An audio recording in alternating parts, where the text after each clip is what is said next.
कमर दाबे के तरीका तोहसे सीखब करे जा कमर दाबे के तरीका। कमर दाबे के तरीका तोहसे सीखब करे जा कमर दाबे के तरीका। कमर दाबे के तरीका। Music by Harishankar Prasad, Vaishnavi studio, Varanasi. हम छोड़ब ना तोहर पीछा रानी पूरा को इच्छा।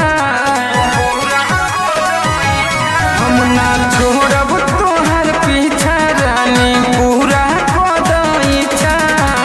ना कबो इशारा के बोलावो हमके तनिका। ना कबो इशारा के बोलावो हमके तनिका। तो तोहसे सीखब करे जा कमर दाबे